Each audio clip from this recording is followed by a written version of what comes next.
2020ல் பெங்களூரில் இருக்கிற ஒரு ஃபேமஸான ஒரு ப்ரைவேட் ஹாஸ்பிட்டலில் நைட்டு ஒரு 1லேருந்து 1:30 மணி இருக்குங்க. ஆக்சிடெண்ட் கேஸ் காரணமாக திடீர்னு எமர்ஜென்சியில் ஒரு பொண்ணை அட்மிட் பண்ணுறாங்க. போலீஸ்க்கும் கால் பண்ணி சொல்லிடுறாங்க. இப்போது அந்த ஹாஸ்பிட்டலில் அந்த எமர்ஜென்சி கேஸுக்காக அந்த ஹாஸ்பிட்டல்லேருந்து ஒரு 5 to 6 கிலோமீட்டர் டிஸ்டன்ஸில் இருக்கிற ஒரு ஹைரைஸ் அப்பார்ட்மெண்ட்டில் இருக்கிற மோகனாங்கிற ஒரு டாக்டருக்கு அந்த ஹாஸ்பிட்டல்லேருந்து கால் போகுதுங்க. ஆல்ரெடி அந்த டாக்டர் இன்னுமே தூங்கலை. அன்னைக்கு அவங்களுக்கு நைட் ஷிஃப்ட்டும் கிடையாது. எமர்ஜென்சிக்காக தான் அந்த டாக்டரை கால் பண்ணி கூப்பிட்றாங்க. ஆனால் மோகனா ஆல்ரெடி ஏதோ ஒரு விஷயத்தில் டிஸ்டர்ப் ஆகி நைட்டு முழுக்க தூங்காமல் ஒரு மாதிரி பித்து பிடிச்ச மாதிரி உட்காந்துருந்துருக்குறாங்க. முகமெல்லாம் வேர்த்து கொட்டி ஒரு மாதிரி எதையோ பார்த்து பயந்த மாதிரி உட்காந்துருக்குறாங்க. இப்போது அவங்களுக்கு ஹாஸ்பிட்டல்லேருந்து வந்து அந்த காலே ஒரு மாதிரி பயந்து போய் தான் எடுக்கிறாங்க. அட்டன் பண்ணி இந்த மாதிரி ஒரு எமர்ஜென்சி கேஸ் டாக்டர், நீங்கள் தான் நியர்பையில் இருக்கீங்க, கொஞ்சம் சீக்கிரமாக வாங்கன்னு சொல்லும்போது இவங்களுக்கு வேறு வழியும் கிடையாது. ஏன்னா இது அவங்களோட ஜாப். அப்படி இருக்கும் பட்சத்தில் இப்போது படப்படன்னு அப்படியே கிளம்புறாங்க. கிளம்பும்போதே அவங்களோட மொபைலை அங்கேயே விட்டுட்டு போயிடுறாங்க.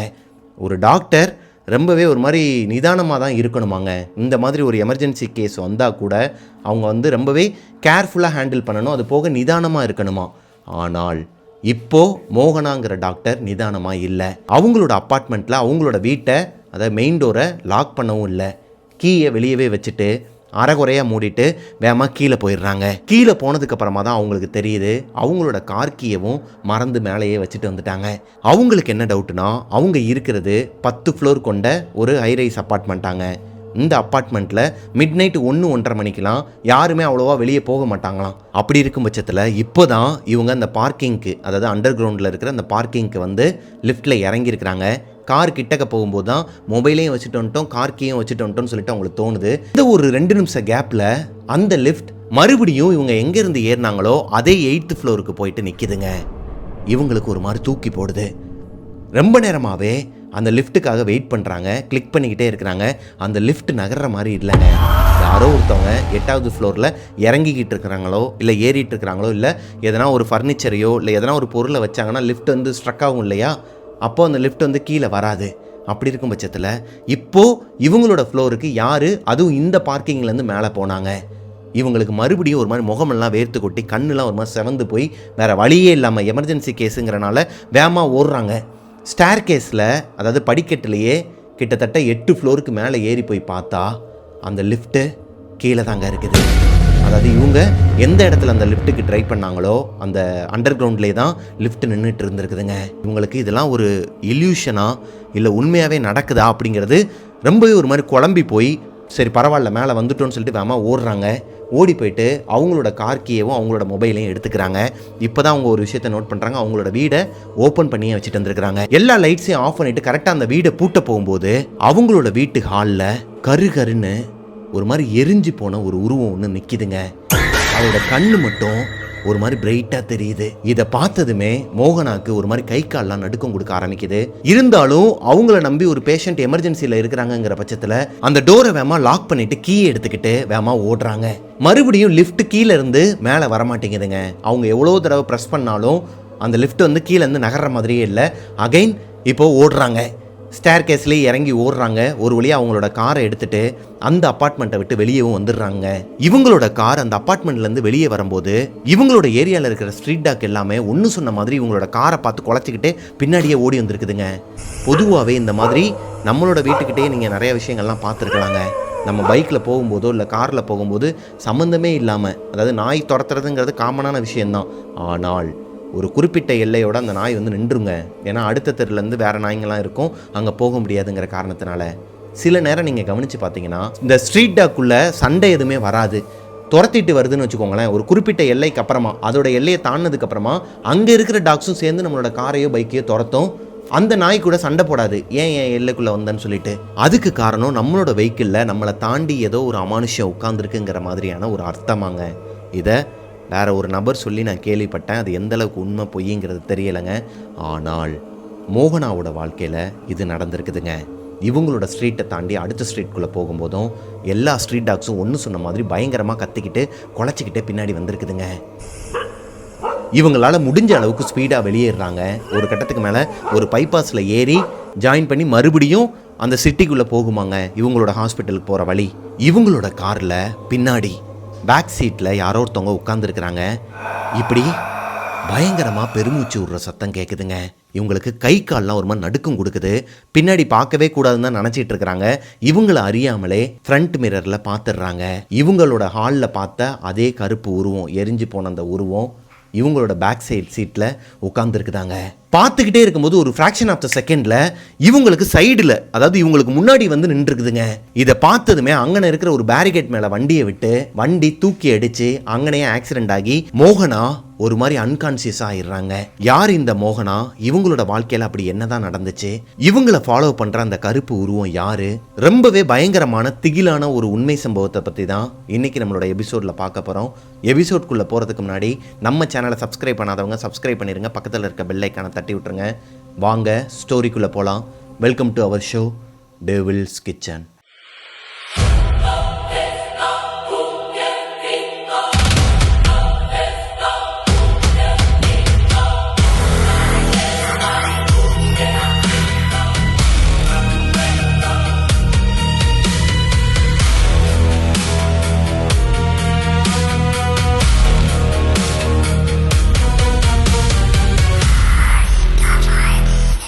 ஹலோ கோஸ்டீஸ், நான் உங்களோட பிரபாகரன். இன்றைக்கி நம்ம பார்க்க போகிற ஒரு உண்மை கதையை எனக்கு இன்ஸ்டாகிராமில் அனுப்பின ஒரு டாக்டரோட பேர் மோகனாங்க. மோகனா அவங்களோட சொந்த ஊருன்னு பார்த்தீங்கன்னா கன்னியாகுமரிக்கு பக்கத்தில் இருக்கிற ஒரு வில்லேஜாங்க. அந்த வில்லேஜில் தான் அவங்களோட அப்பா பிறந்திருக்கிறாரு. அவங்களோட அப்பா, அவங்க அப்பாவோட அப்பா, அதாவது மோகனாவோட தாத்தா, மோகனாவோட அண்ணன், இவங்க எல்லாருமே வம்சாவளியாக அந்த டாக்டர் பரம்பரைன்னு சொல்லுவாங்க இல்லையா, அடுத்தடுத்த தலைமுறை எல்லாருமே ஒரு டாக்டர் இருப்பாங்க. ஆனால் இவங்களோட தலைமுறையில் மோஸ்ட்லி எல்லாருமே டாக்டராக தாங்க இருந்திருக்கிறாங்க. அவங்களோட தாத்தா அந்த கன்னியாகுமரி மாவட்டத்தில் ரொம்பவே ஃபேமஸான ஒரு டாக்டராங்க. ஏன்னா ரொம்பவே ரீசனபிளாக பேமெண்ட்லாம் வாங்குவாராம். இந்த 5 ரூபா டாக்டர்னு சொல்லிட்டு நம்ம கேள்விப்பட்டிருக்கோம் இல்லையா, அதே மாதிரி அவங்களோட கிளினிக்கில் ஓனாக ஒரு கிளினிக் வச்சு, அப்போவே அந்த காலத்திலே ஒரு கிளினிக் வச்சு அங்கே இருக்கிற மக்களுக்கெல்லாம் சேவை செய்கிற மாதிரியான விஷயங்கள் தாங்க பண்ணிகிட்டு இருந்திருக்கிறாரு. அது போக அவர் என்ஜிஓலாம் வச்சுட்டு இருந்திருக்கிறாருங்க. அவரை தொடர்ந்து அவரோட பையன், அதாவது மோகனாவோட அப்பா, அவர் டாக்டர் ஆகிறாரு. அவர் சென்னையில் தான் வேலை பார்த்த காரணத்தினால சென்னையில் இருக்கிற ஒரு ஹாஸ்பிட்டலில் இருக்கிற இன்னொரு டாக்டர் கூட அவங்களுக்கு பழக்கமாகுது. 2 பேருமே லவ் பண்ணுறாங்க. காலப்போக்கில் 2 பேருமே வீட்டில் சொல்லிட்டு கல்யாணமும் பண்ணிக்கிறாங்க. அவங்க தான் மோகனாவோட அம்மாங்க.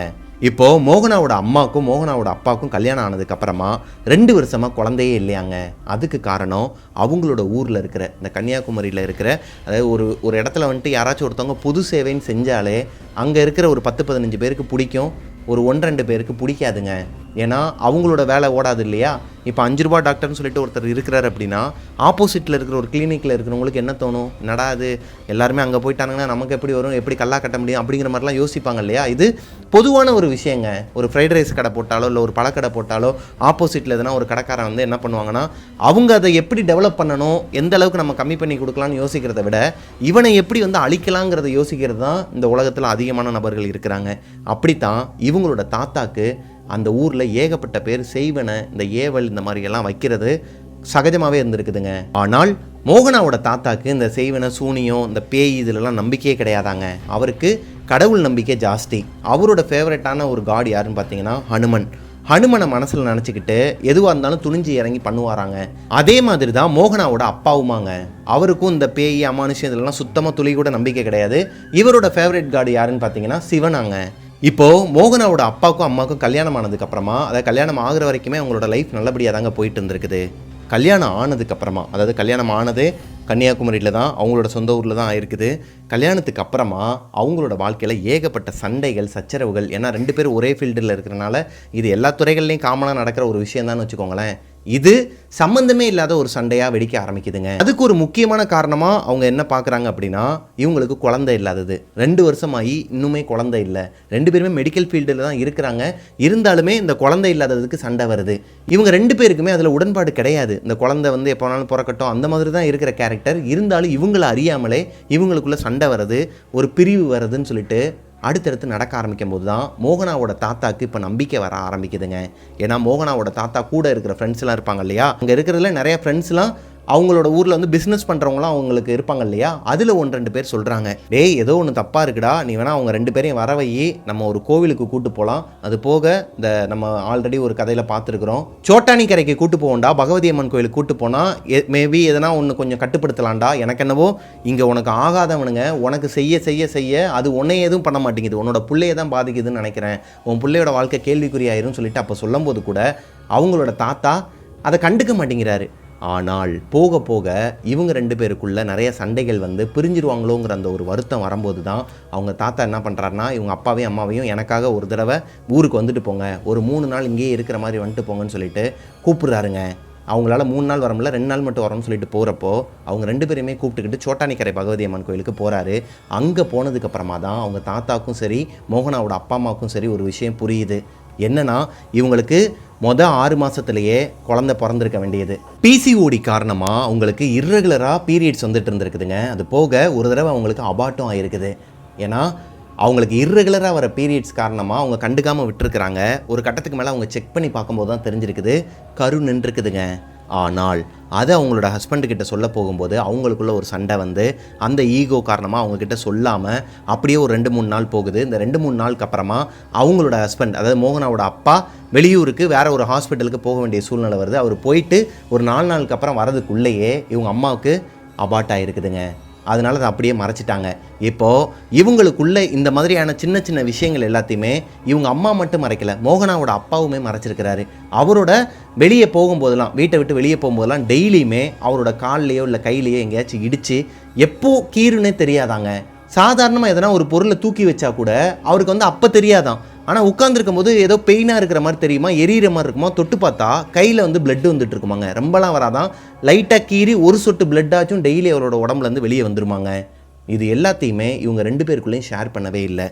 லவ் பண்ணி தான் மேரேஜ் பண்ணியிருக்கிறாங்க. பட் ஒரே வீட்டுக்குள்ளே ரொம்பவே ஒரு மாதிரி ஈகோனால கொஞ்சம் பிரிஞ்சு தாங்க இருந்திருக்கிறாங்க. இது ஈகோவா இல்லை வேற எதனா ஒன்றாங்கிறதே இப்போ இவங்களுக்கு ஒரு பயம் கொடுக்க ஆரம்பிக்குது அந்த சோட்டானிக்கரை பகவதி அம்மன் கோயிலுக்குள்ளே போனதுக்கப்புறமா. ஏன்னா சோட்டானிக்கரைக்கு போகிற வரைக்குமே இவங்களோட அம்மா அப்பா 2 பேருமே அவங்க தாத்தா கிட்ட பேச்சு கொடுக்கவே இல்லை, 2 பேருமே பேசிக்கலை. ஆனால் அந்த கோவிலுக்குள்ளே போயிட்டு அந்த பூசாரிக்காக வெயிட் பண்ணிகிட்டு இருக்கும்போது இவங்க 2 பேரும் ஒருத்தருக்கு ஒருத்தர் மனசு விட்டு பேச ஆரம்பிச்சிருக்கிறாங்க. இதுதான் நடந்துச்சு, இப்படி தான் நடந்துச்சு, ஒன்னால தான் அப்படின்னு சொல்லிட்டு சொல்லும்போது இவங்களுக்குள்ள ஒரு அண்டர்ஸ்டாண்டிங் வந்து இதெல்லாம் நம்ம ஏன் மறைச்சோம், ஏன் இத்தனை நாளாக நம்ம இதெல்லாம் வந்து பேசாமல் இருந்தோம்னு சொல்லிட்டு ஒரு மாதிரி இவங்களுக்கு ஷாக்காக இருக்குதுங்க. எப்படி இது சாத்தியமாகும், அந்த கோவிலுக்குள்ளே போனால் இதெல்லாம் நடக்குமா அப்படிங்கிற மாதிரி இவங்களுக்கு கொஞ்சம் கொஞ்சமாக நம்பிக்கை வர ஆரம்பிக்குதுங்க. இப்போது இவங்களோட தாத்தா, மோகனாவோட தாத்தாவுக்குமே ஒரு நம்பிக்கை வந்துருச்சு, ஏதோ ஒரு நல்ல வழி பறக்க போகுது அப்படிங்கிற மாதிரி தான் உட்காந்துருக்கிறாரு. இப்போது அந்த கோவிலில் இருக்கிற ஒரு பூசாரி இவங்க தாத்தாவோட ஃப்ரெண்டோட சொந்தக்காரங்களாம். அப்படி இருக்கும் பட்சத்தில் அவர் வந்து எல்லா விஷயத்தையுமே என்கிட்ட சொன்னாங்க, வாங்கன்னு சொல்லிட்டு ஒரு இடத்துக்கு கூட்டு போகிறாரு. நம்ம ஆல்ரெடி பார்த்துருப்போம், கீழ் பகவதி அம்மன் சொல்லிட்டு ஒரு கோவில் இருக்கும், அங்கே தான் உட்கார வச்சு எல்லாருமே பேய் ஓட்டுவாங்கன்னு சொல்லிட்டு பார்த்துருக்கோங்க. அந்த இடத்துல பக்கத்தில், அந்த மரத்துக்கு பக்கத்தில் இருக்கிற ஒரு மரத்துக்கு கூட்டு போகிறாரு, சோவிலாம் உருட்டி பார்க்குறாரு. இப்போது அவர் சில விஷயங்கள்லாம் இவங்களுக்கு கொடுக்குறாருங்க. இந்த கருப்பு கலரில் மை மாதிரி ஒன்று கொடுத்துருக்கிறாரு. அந்த மையை மோகனாவோட அப்பா அம்மா இவங்க 2 பேருமே டெய்லியுமே கண்ணில் இந்த இடத்துல வைக்க சொல்லியிருக்கிறாருங்க. இதை தொடர்ந்து நீங்கள் ஒரு வாரத்துக்கு மட்டும் கடைப்பிடிக்கணும், அதை கண்டிப்பாக உங்களை பண்ண விடாது. அது போக அவர் சொன்ன ஒரு விஷயங்க என்னன்னா, இவங்க கெஸ் பண்ணது தான், அவங்க தாத்தாவுக்கு அவங்களோட ஊரில் ஆகாத போகாதவங்க எல்லாருமே நிறைய செய்வனை ஏவல்னு சொல்லிட்டு ஏவி விட்டுருக்குறாங்க. அவரை அது வந்து எதுவுமே பண்ணலையான்னு கேட்டால் அவருக்குமே உடம்பு முடியாமல் போகிறது, அதுலேருந்து வெளியே வர்றது, அவரோட இஷ்ட தெய்வமான அந்த ஹனுமன் தான் அவரை வந்து காப்பாற்றினாரு அப்படிங்கிற மாதிரி அவங்க தாத்தா சொல்லியிருக்கிறாருங்க. அது போக இவங்களோட கல்யாணத்தப்போ, அதாவது மோகனாவோட அப்பா அம்மா 2 பேருக்கும் அவங்க ஊரில் தான் கல்யாணம் நடந்துச்சுன்னு சொன்னாங்க இல்லையா, மாப்பிள்ளையும் பொண்ணும் கடைசியாக தான் சாப்பிடுவாங்க எப்பயுமே ஒரு கல்யாணம்னு வந்துட்டா. அப்படி அவங்க சாப்பிட போகும்போது ஆல்ரெடி அவங்களோட ஊரில் இருக்கிற இவங்க தாத்தாவோட அகைன்ஸ்ட் இருப்பாங்க இல்லையா, அவங்க எல்லாருமே ரொம்ப நல்லவங்க மாதிரி ஒரு மாதிரி வேட்டி சட்டையெல்லாம் போட்டுக்கிட்டு சாம்பார் எல்லாம் இந்த வாளி எல்லாத்தையுமே எடுத்து வச்சுக்கிட்டு வாங்க நாங்கள் பரிமாறுறோம்னு சொல்லிட்டு உட்கார வச்சு பண்ணது அவங்க தாத்தாவுக்கு ஒரு மாதிரி கௌரவமாக இருந்திருக்குது. பரவாயில்ல, என்னதான் நம்ம மேலே ஒரு போட்டி போகாமல் இருந்தாலும் இந்த மாதிரி நேரத்தில் வந்து ஒன்றுக்கு ஒன்றா நிற்கிறாங்க, அதுதான் ஊர்க்காரங்க அப்படிங்கிற மாதிரி தான் நினச்சிட்டு இருந்திருக்கிறாரு. ஆனால் அதில் சிலர் பார்த்த வேலைகள் தான் இவங்களுக்கு அந்த சாப்பாட்டில் சில விஷயங்கள்லாம் கலந்து கொடுத்து இவங்களுக்குள்ள ஒரு பிரிவினையை உண்டாக்குறது, அது போக இவங்களோட வாழ்க்கையவே சிதைக்கிறதுக்கு முயற்சி பண்ணியிருக்கிறாங்க. இப்போது இந்த கோவிலுக்கு வந்ததுக்கு அப்புறமா இவங்களுக்கு ஒரு ஆன்சர் கிடச்சிருச்சு, அவர் ஒரு மையம் கொடுத்துட்டாரு. ஆனால் மோகனாவோட அம்மாவையும் மோகனாவோட தாத்தாவையும் வெளியே போக சொல்லிட்டு மோகனாவோட அப்பாவை மட்டும் அங்கே உட்கார வச்சு சில விஷயங்கள்லாம் பேசணும்னு சொல்லிட்டு அந்த பூசாரி சொல்லும்போது இவங்க 2 பேருக்குமே ஒரு மாதிரி பக்கு பக்குன்னு இருக்குதுங்க. ஒருவேளை இன்னுமே எதனா ஒரு ஆபத்து இருக்கா அப்படிங்கிற பட்சத்தில் அவங்க 2 பேருமே இல்லை சாமி நாங்களும் இங்கேயே உட்கார்றோன்னு சொல்லும்போது நான் அவர்கிட்ட தான் பேசணும், நீங்கள் 2 பேரும் வெளியே போங்க அப்படிங்கிற மாதிரி சொல்லியிருக்கிறாருங்க. இப்போ மோகனாவோட அம்மா தாத்தா 2 பேருமே அந்த கோவிலுக்கு மேல் பகவதி அம்மன் கோவிலுக்கு வந்து உட்காந்துருக்குறாங்க. ஒரு 1/2 ஹவருக்கு அப்புறமா தான் அவங்களோட அப்பா வந்திருக்கிறாரு. அதாவது மோகனாவோட அப்பா மேலே வந்திருக்கிறாரு. என்ன சொன்னாருன்னு கேட்டால், இல்லை அது வந்து வெளியே சொல்லக்கூடாது, நேரம் வரும்போது நானே சொல்கிறேன்ப்பான்னு சொல்லிட்டு கண்ணுலாம் கலங்கி இருக்குது. அவர் ஏதோ ஒரு விஷயத்தை மறைக்கிறாருங்கிறது மட்டும் மோகனாவோட தாத்தாக்கும் அவங்க அம்மாவுக்கும் தெரிஞ்சிருக்குதுங்க. இருந்தாலும் பெருசாக கேட்டுக்கல. சரி ஓகே, எதுவாக இருந்தால் என்ன, எல்லாமே சரியாயிடணும், அவ்வளோதான், நமக்கு தீர்வு கிடைச்சா போதும்னு சொல்லிட்டு அங்கேருந்து வந்துடுறாங்க. அந்த கோவிலுக்கு போயிட்டு வந்து அடுத்து ஒரு 3 மாதத்துலேயே இவங்க அம்மா கர்ப்பமாகறாங்க. அந்த குழந்தையும் வயிற்றில் நின்றுது. ஒரு கட்டத்துக்கு மேலே அப்படியே காலங்கள் போகுது, குழந்தையும் பிறந்துருது. அதுதான் மோகனாவோட அண்ணங்க. மோகனாவோட அண்ணன் எப்பயுமே அவங்க அப்பாவுக்கு ஸ்பெஷலாங்க. இப்போது எல்லாமே நல்லபடியாக தான் போயிட்டு இருந்திருக்குது. ஆனால் மோகனாவோட அப்பா ஒரு மாதிரி நைட் ஆனாலே டிஸ்டர்ப் ஆகி எந்திரிக்கிறது. மிட் நைட்டு ஒரு 1 மணிலேருந்து 1:30 மணிக்குள்ளே அம்மா அப்பா 2 பேருமே வீட்டில் இருக்கும்போது, குழந்தை பிறந்திருக்கப்போ அவங்களால ஹாஸ்பிட்டலுக்கு போக முடியாது இல்லையா, டாக்டராகவே இருந்தாலும் வீட்டில் தான் ரெஸ்ட் எடுக்கணுங்கிற பட்சத்தில் அவங்க அம்மாவை பார்த்துக்கிறதுக்காகவே இவங்க அப்பா 2 நாள் 3 நாள்லாம் லீவ் போட்டு இருப்பாராம், கூடயே இருப்பாராம், அங்கே ஆட்களை மாற்றி விட்டுட்டு. அப்படி இருக்கும் பட்சத்தில் அன்னைக்கு ஒரு நாள் 12-12:30 இருக்குமாங்க, அசந்து தூங்கிட்டு இருக்கிறாங்க மோகனாவோட அம்மா. அவங்களோட அண்ணனுக்கு 6 மாதம் கை குழந்தையாக இருக்கிறாரு, பக்கத்தில் பெட்டில் தான் படுக்க வச்சுருக்கிறாங்க. திடீர்னு அவங்க அண்ணன் வந்து அழுக ஆரம்பிக்கிறாரு. இந்த குழந்தையோட சத்தம் கேட்டதுக்கப்புறமா அவங்க அம்மாவும் எந்திரிக்கிறாங்க. அவங்க அம்மா எந்திரிக்கிற அந்த நேரத்திலேயே அவங்க அண்ணன் வந்து அமைதியாயிட்டாராம். எதுக்கு கத்துனாரு, எதுக்கு எழுப்பி விட்டாருன்னே தெரியல, ஆனால் அவர் படுத்து தூங்கிட்டாராம். இது எல்லாரோட வாழ்க்கையிலுமே நடக்கிறதாங்க இந்த குழந்தைங்க பண்ணுற சேட்டை. இப்போது அவங்களோட அம்மா எந்திரிச்சதுக்கப்புறமா பக்கத்தில் பார்க்குறாங்க, கணவரை காணோம். மோகனாவோட அப்பா எங்கே போயிருப்பார்?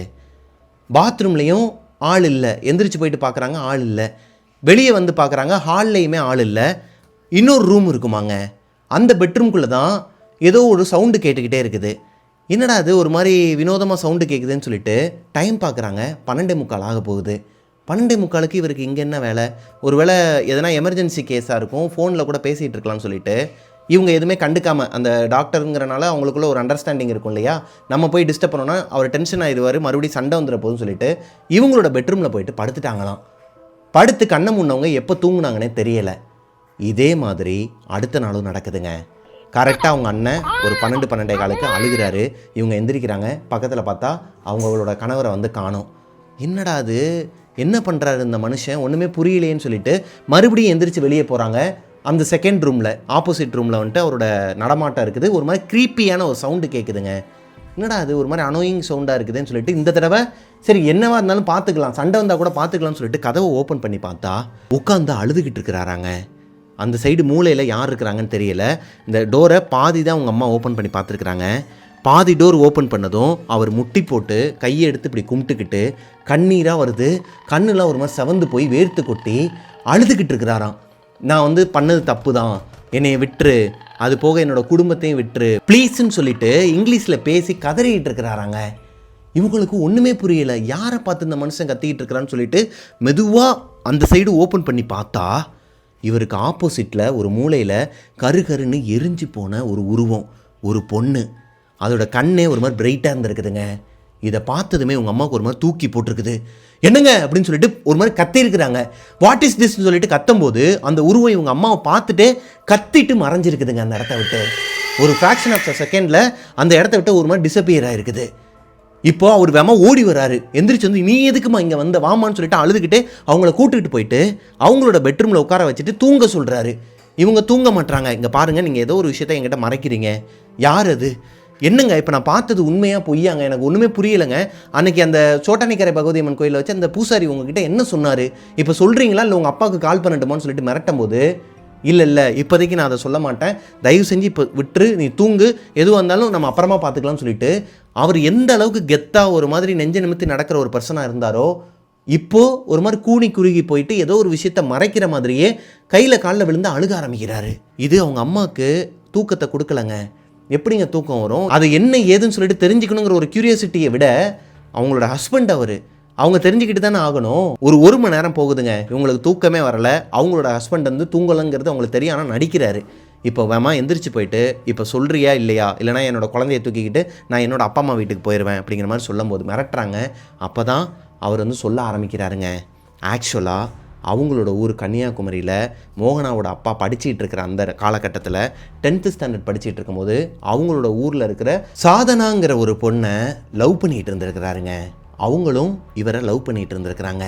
ஒரு கட்டத்துக்கு மேலே அந்த சாதனாங்கிற பொண்ணோட அப்பா இருப்பார் இல்லையா, இந்த ஊர் சைட்லலாம் டைரெக்டாகவே கூப்பிட்டு மிரட்டி விட்டுருவாங்க. இந்த மாதிரி தான் சாதனாவோட அப்பா மோகனாவோட அப்பாவை கூப்பிட்டு மிரட்டி இருக்கிறாரு. இங்கே பாரு, நீ பண்ணுறது சரி கிடையாது, உங்கள் அப்பாவோட முகத்துக்காக தான் உன்ட்ட நான் பேசிக்கிட்டு இருக்கேன், இல்லைனா கை வச்சிருவேன், உன்னோட வேலையை மட்டும் பார்த்துட்டு போனேன்னா உனக்கு நல்லதுன்னு சொல்லிட்டு மிரட்டி விட்டுருக்கிறாரு.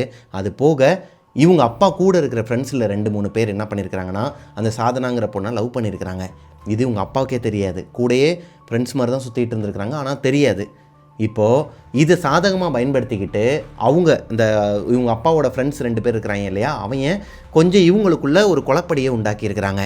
சாதனா கிட்ட போயிட்டு தப்பாக சொல்கிறது, இவர்கிட்ட வந்து தப்பாக சொல்கிறதுன்னு சொல்லிட்டு சாதனா கிட்ட எக்ஸ்ட்ராவே பிட்டை போட்டிருக்கிறானு. ஏன்னா அவங்களில் ஒருத்தர் தான் அந்த பொண்ணை லவ் பண்ணுறாங்க இல்லையா, அவங்களுக்கு வந்து செட் ஆகணுங்கிற பட்சத்தில் தப்பாக சொல்கிறத கொஞ்சம் எக்ஸ்ட்ரா பிட்டாக போட்டு சொல்லிடுறானுங்க. அப்படி இருக்கும் பட்சத்தில் சாதனாவை பற்றி தப்பாக அவங்களோட உடலை வச்சு தப்பாக ஒரு விஷயத்த சொன்ன காரணத்தினால, அதுவும் மோகனாவோட அப்பா தான் அதை சொன்னார், எங்ககிட்ட வந்து அப்படி தான் சொல்லிகிட்டு இருக்கிறான், வெளியவும் அப்படி தான் சொல்லிகிட்டு இருக்கான்னு சொல்லும்போது அவங்களுக்கு ஒரு மாதிரி அசிங்கமாகி இவரும் வந்து அந்த நேரத்தில் பேசாமல் ஒரு மாதிரி முகத்தை திருப்பிட்டு போகும்போது அவங்க ஊரில் இருக்கிற ஒரு கிணத்துல போயிட்டு விழுந்து சாதனா இறந்துடுறாங்க. சாதனா இறந்த அந்த விஷயம் மோகனாவோட அப்பாவுக்கு தெரிஞ்சதுக்கப்புறமா அவர் அவங்களோட வீட்டுக்கு போயிருக்கிறாருங்க. அங்கே வச்சு அவங்களோட அப்பா, சாதனாவோட அப்பாவாக இருக்கட்டும், அவங்களோட சொந்தக்காரங்களாக இருக்கட்டும், எல்லாருமே மோகனாவோட அப்பாவை அடித்து விரட்டியிருக்கிறாங்க. இந்த விஷயம் மோகனாவோட தாத்தாக்கு தெரியாதாங்க. ஏன்னா பப்ளிக்கில் எல்லோரும் முன்னாடியும் வச்சு அடிக்கலை, தனியாக கூட்டு போயிட்டு தான் அடித்து அனுப்பியிருக்கிறாங்க. இது அவங்க அப்பா வெளியே யார்ட்டையுமே சொல்லலை, அவங்களோட வீட்டுக்காரங்களும் யார்கிட்டையுமே சொல்லலைங்க.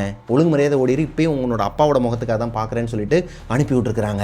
மோகனாவோட அப்பா என்ன தான் அடி வாங்கினாலும் மறுபடியும் சுடுகாடு வரைக்கும் போயிருக்கிறாருங்க. இந்த சாதனாங்கிற பொண்ணை எரிக்க போகும்போது அவங்களோட சுடுகாடு வரைக்கும் போனது மட்டும் இல்லாமல் ஓரமாக ஒளிஞ்சிருந்து பார்த்துட்டு இருந்திருக்கிறாரு. எல்லாருமே கொல்லி வச்சுட்டு போனதுக்கப்புறமா அங்கே கிட்டத்தட்ட ஒரு மணி நேரத்துக்கு மேலே அங்கே தாங்க நின்றுட்டு இருந்திருக்கிறாரு. ஒரு கட்டத்துக்கு மேலே அது நல்லா எரிய ஆரம்பிக்கும் இல்லையா பணம், அப்படி எரிஞ்சிக்கிட்டு இருக்கும்போது அங்கேருந்து போகலான்னு சொல்லிட்டு திரும்பும்போது திடீர்னு மோகனாவோட அப்பாவோட பேரை சொல்லி பயங்கரமான ஒரு அலறல் சத்தத்தோட அந்த எரிஞ்சிக்கிட்டு இருக்கிற தீ ஜுவாலையிலேருந்து கை மட்டும் வெளியே வந்து அந்த ஒரு மாதிரி இருந்திருக்குதுங்க பார்க்குறதுக்கே. அந்த வெட்டியாவமா ஓடி வந்து அவர் கையில் இருக்கிற கட்டையை வச்சு ஓங்கி அடிச்சிருக்கிறாரு. இது ஒரு மாதிரி ஈரக்குலையை நடுங்கிற மாதிரியான ஒரு விஷயமாங்க. ஆனால் அவங்க அப்பாவுக்கு ஒரு மாதிரி அழுக வந்திருக்குதுங்க. இறந்து போனதுக்கு அப்புறமா கூட அவங்களோட ஆத்மா இன்னுமே இவரோட பேரை தான் சொல்லிகிட்டு இருக்குன்னா இவங்க அப்பாவை எந்த அளவுக்கு லவ் பண்ணியிருப்பாங்க. தேவையில்லாமல் விட்டுட்டோமே, இன்னுமே இவருக்கு தெரியலை இவங்களோட ஃப்ரெண்ட்ஸு தான் இதுக்கு காரணம்னு சொல்லிட்டு தேவையில்லாமல் விட்டுட்டோமேன்னு சொல்லிட்டு அவர் சூசைட் அட்டன் பண்ணியிருக்கிறாருங்க. சூசைட் அட்டன் பண்ணப்போ அவரை காப்பாற்றிடுறாங்க. அப்போ தான் மோகனாவோட தாத்தா கேட்குறாரு, எதனாலடா இப்படி ஒரு விஷயத்துக்கு நீ வந்த அப்படின்னு சொல்லிட்டு கேட்கும்போது எனக்கு அம்மா ஞாபகமாகவே இருக்குப்பா அப்படிங்கிற மாதிரி பொய் சொல்லியிருக்கிறாரு. ஏன்னா மோகனாவோட அப்பாவோட அம்மா அவர் 7th ஸ்டாண்டர்ட் படிக்கும்போது இறந்துட்டாங்களாங்க. அவங்க அப்பா கூட தான் இவர் வளர்ந்தாருங்கிற காரணத்தினாலையும் இவருக்கு கூட பிறந்தவங்களும் யாருமே இல்லாத காரணத்தினாலையும் இவர் ஆல்ரெடி ஒரு மாதிரி படிப்புன்னு சொல்லிட்டு ஒரு மாதிரி வெக்ஸ் ஆகி போகிறேன், அது போக அம்மாவோட ஞாபகமாக இருக்குன்னு சொல்லிட்டு பொய் சொல்லியிருக்கிறாரு. அவங்களோட தாத்தாவும் அந்த நேரத்தில் அதை பெருசாக எடுத்துக்கலையாங்க. சரி விடுப்பா, உனக்கு அம்மா இல்லைன்னா நான் தான் இருக்கிறேன்னு உன்னை நல்லா தானே பார்த்துக்கிறேன், இன்னுமே உன்னை நல்லா பார்த்துக்கணும்னா சொல்லு, உன்னை நான் சொந்தக்காரங்க வீட்டுக்கெலாம் அனுப்புகிறேன், வெளியே போய் படி, கொஞ்சம் மைண்டை ரிலாக்ஸ் பண்ணுன்னு சொல்லிட்டு கொஞ்சம் அப்படியே அவரை திசை திருப்பி விட்டுருக்கிறாருங்க. ஆக மொத்தத்தில் மோகனாவோட தாத்தாக்கு அவரோட பையன் ஒரு பொண்ணை லவ் பண்ணதும் அந்த பொண்ணு இறந்து போனதுக்கப்புறமா அந்த சுடுகாட்டில் வச்சு கை மேலே வந்தது இன்னுமே அந்த பொண்ணு இவரை தான் நினச்சிட்டு இருக்குங்கிறதும் அதுக்காக தான் இவர் சூசைட் அட்டன் பண்ணாருங்கிறதும் தெரியவே தெரியாதாங்க. அவரோட வேலையை பார்த்துக்கிட்டு அவரோட பையனை கொஞ்சம் கொஞ்சமாக கேர் பண்ணிக்கிட்டு அப்படியே நாட்கள் கழிஞ்சிருக்குது. காலப்போக்கில் மோகனாவோட அப்பாவுக்கு தெரிஞ்சிருதுங்க, கூட இருக்கிற ஃப்ரெண்ட்ஸ் எல்லாம் சேர்ந்து தான் இந்த மாதிரி பண்ணியிருக்கிறாங்கன்னு சொல்லிட்டு. அதில் அந்த 2 பேர் போய் தான் அந்த சாதனாங்கிற பொண்ணுக்கிட்ட போயிட்டு ஏற்றி விட்டானுங்க இல்லையா, அதில் ஒருத்தனே வந்து சொல்லிடுறான், எனக்கு வந்து ரொம்ப பயமாக இருக்குது, அவள் இறந்துட்டான்னு தான் நினச்சோம், ஆனால் அவங்களோட வீட்டுக்கு வெளியே அவளோட உருவத்தெல்லாம் பார்த்ததா நிறையா பேர் சொல்லிகிட்டு இருக்கிறாங்க. அந்த பொண்ணோட வீட்டுக்கு பக்கத்து ஏரியாவில் தான் இந்த பசங்களில் ஒருத்தவன் இருந்திருக்கிறான். அங்கே இந்த மாதிரி இந்த பொண்ணோட நடமாட்டம் இருக்கிறதாகவும் நைட்டு அவங்க வீட்டை சுற்றி கொலுசை போட்டு நடந்து வரதாகவும் அவங்களோட வீட்டில் இருக்கிறவங்களே சொல்ல ஆரம்பிக்கிறாங்க. அவங்க வீட்டில் வேலை பார்க்குறவங்களா இருக்கட்டும், சுற்றி முத்தியில் இருக்கிறவங்க எல்லாருமே சொல்லும்போது இந்த பசங்களுக்குள்ள ஒரு பயம் வந்து இந்த மாதிரி தான் நடந்துச்சு, நான் தாண்டா காரணம்னு சொல்லிட்டு சொல்லிடுறாங்க. இப்போ மோகனாவோட அப்பா இந்த 2 பசங்களுமே அவரால் முடிஞ்ச அளவுக்கு அடிச்சிருக்கிறாருங்க. அதுக்கு மேலே என்ன என்ன பண்ண முடியும், கொல்லவா முடியும்? ஸோ அதுக்கப்புறம் அந்த 2 பசங்க கூடயும் பேசவே இல்லையாங்க. பெஸ்ட் ஃப்ரெண்ட்ஸாக இருந்தாலும் பேசவே இல்லை. இது எல்லாமே அப்படியே கடந்து போகுது. காலங்கள் கடந்து போகுதுங்க. மோகனாவோட அப்பா காலேஜுக்கு போனதுக்கப்புறமா அவங்களோட அப்பா இவர் மேலே எவ்வளோ கேர் பண்ணுறாருங்கிறது தெரியும். அதனால் அவருக்காக வாழ்க்கையை வாழ ஆரம்பிக்கிறாரு. அவரோட அதிகபட்ச ஆசையே இவருக்கு ஒரு கல்யாணம் பண்ணி இவரோட குழந்தைங்களெலாம், அதை பேரம்பேத்திங்களை பார்த்துட்டு அவரோட கட்டை வந்து வேகணுங்கிறது தான் அடிக்கடி சொல்லிக்கிட்டே இருப்பாராம். அப்படி இருக்கும் பட்சத்தில் இவர் நல்லா படிக்கிறாரு, டாக்டராகவும் ஆகுறாரு. ட்ரைனிங்க்கு ஒரு ஹாஸ்பிட்டலுக்கு போன இடத்துல தான் மோகனாவோட அம்மாவை பார்க்குறாரு. மோகனாவோட அம்மா லைட்டாக ஒரு மாதிரி சாதனாவோட லுக்கலைக்காக தாங்க இருந்திருக்கிறாங்க. அதனாலேயோ என்னவோ இவர் டக்குன்னு லவ் பண்ண ஆரம்பிக்கிறாரு. ஆனால் இப்படி ஒரு கேரக்டர் இருந்ததாகவும் அது வந்து தன்னால் தான் இறந்து போனதாகவும் இதை வந்து இவங்களோட அம்மா கிட்ட, மோகனாவோட அம்மா கிட்ட அவங்க அப்பா ஷேர் பண்ணதே கிடையாது. அப்படியே விட்டுறாருங்க. அதுக்கப்புறமா என்ன நடந்துச்சு அப்படிங்கிறத நம்ம ஸ்டார்டிங்லேயே பார்த்தோம். இவங்களோட வீட்டுக்குள்ளே 2 பேருக்குமே சண்டை வருது. இவங்க 2 பேரும் பிரிஞ்சு போகிறது. அது போக ஊரில் இருக்கிற யாரோ ஒருத்தவங்க, அதாவது மோகனாவோட தாத்தாக்கு ஆகாதவங்க தான் இவங்களுக்கு ஒரு செய்வன சூனியத்தெல்லாம் வச்சு ஏவலை ஏவி விட்டு அவங்களோட சாப்பாட்லேயும் கலந்து இவங்க நல்லா இருக்கக்கூடாது, குழந்தையும் பிறக்கக்கூடாதுன்னு சொல்லிட்டு பார்த்தாங்க இல்லையா? அந்த பூசாரி இப்போது மோகனாவோட தாத்தாவையும் அம்மாவையும் வெளியே போக சொல்லிட்டு மோகனாவோட அப்பா கிட்ட என்ன சொல்லியிருக்கிறாருன்னா, இது மட்டுமே உனக்கு பிரச்சனை கிடையாது, சாதனா அவள் இன்னும் உன் கூடையே தான் இருக்கிறா, அவள் தான் உன்னோட குழந்தையோட அபார்ட்டுக்கு காரணம், அவள் இதுக்கப்புறம் உன்னை வந்து நிம்மதியாகவே இருக்க விட மாட்டா, எனக்கு கிடைக்காத ஒருத்தன் இன்னொருத்திக்கு கிடைச்சதே அது வந்து தப்பு, அது போக அவன் எப்படி நல்லா இருந்துருவான், அவனோட வாழ்க்கையை நான் அழிக்காமல் விட மாட்டேன்னு சொல்லிட்டு உன் கூடையே தான் அவள் சுற்றிக்கிட்டு இருக்கிறா. இவர் அந்த இடத்துல உடஞ்சி அழுக ஆரம்பிச்சிருக்கிறாருங்க. அவளை எதனா ஒன்று பண்ணி விரட்டிருங்கனோ இல்லை அவளை வந்து எதனா பண்ணி அழிச்சிருங்கனோ எதுவுமே சொல்லலையாம். அப்படியே அழுதுகிட்டே மனசு உடைஞ்சு போய் உட்காந்துருக்கிறாரு. ஏன்னா இவர் உண்மையான காதலுங்க. அவங்களோட ஃப்ரெண்ட்ஸ் பண்ண அந்த பாவத்துக்கு இவர் மேலே தப்பு கிடையாதுன்னு வச்சுக்கோங்களேன். அந்த பொண்ணோட அப்பாவும் அவங்களோட ஃப்ரெண்ட்ஸும் தான் இதுக்கு காரணம். இருந்தாலும் சந்தர்ப்ப சூழ்நிலை இவரால் தான் அவங்க இறந்துட்டாங்கங்கிறது இவர் மைண்டில் ஃபிக்ஸ் ஆகிடுதுங்க. அப்படி இருக்கும் பட்சத்தில் எதுவுமே சொல்லாமல் அங்கேருந்து எந்திரிக்கும் போது அந்த சாமியார் என்ன சொல்கிறாருன்னா, இங்கே பாரு, இதை நீ தான் சால்வ் பண்ணணும். நைட்டு ஒரு 12 மணிக்கு நான் சொல்கிற ஒரு விஷயத்த உன்னோட வீட்டில் இருக்கிற ஒரு ரூமை தனியாக ஒதுக்கிடு. தொடர்ந்து 1 வாரத்துக்கு நான் சொல்கிறத நீ பண்ண அப்படின்னா அந்த ஆத்மா உன் கூட வந்து கம்யூனிகேட் பண்ணும். அதை நீ கண்ணால் பார்க்கலாம். அந்த ஆத்மா கிட்ட நீ பேசும்போது மனசு உடஞ்சி பேசு, இருக்கிறது எல்லாத்தையுமே ஓப்பனாக பேசி சொல்லிடு. இதுக்கப்புறம் என்னை டிஸ்டர்ப் பண்ணாதங்கிற மாதிரி நீ தான் அதை சொல்லி புரிய வச்சு அனுப்பணும்.